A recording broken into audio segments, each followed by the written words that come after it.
আজকে হয়তো আমরা দেখতেছি যে কেউ উপরের দিকের দেশ, কেউ নিচের দিকের দেশ। ইচ্ছামতো আপনি ষড়যন্ত্র করলেন, ইচ্ছামতো আপনি যেই হিসাব করে আপনার পানিটা ছাড়ার কথা সেই হিসাব করে ছাড়লেন না, ডিক্লার দিলেন না। হ্যাঁ, তাদেরও পানি যদি অনেক বেড়ে যায় কি করবে তারাও তো ডুবে যাবে। কিন্তু ছাড়ার একটা রুলস আছে, আস্তে আস্তে করে ছাড়তে হবে।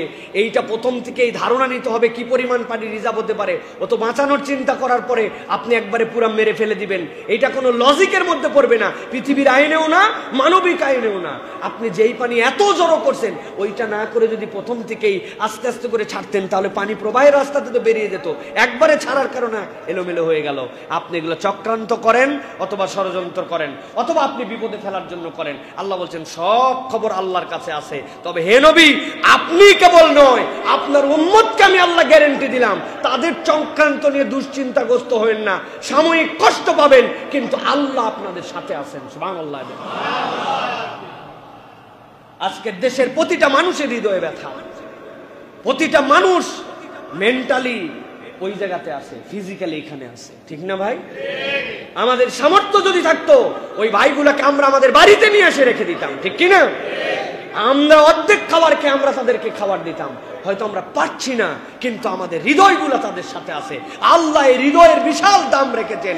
আপনার এই অন্তরের কারণে আপনি কিয়ামতের দিনে সওয়াব পাবেন ইনশাআল্লাহ।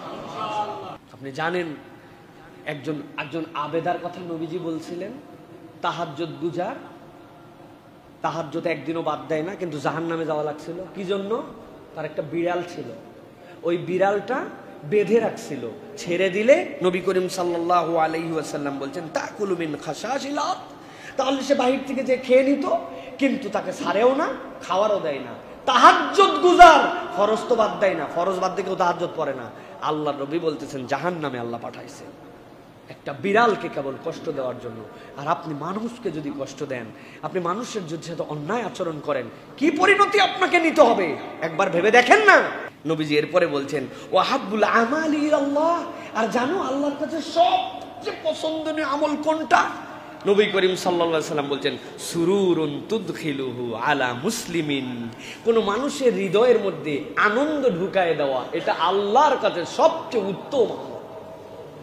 একটা মানুষের হৃদয়ে আপনি আনন্দ ঢুকায় দিয়েছেন, বিপদে ছিল উদ্ধার করে দিয়েছেন, অর্থনৈতিক কষ্টে ছিল স্বাবলম্বী করে দিয়েছেন, সামর্থ্যে ছিল হেল্প করে দিয়েছেন, ওই লোকটা খুশি হয়ে গেছে।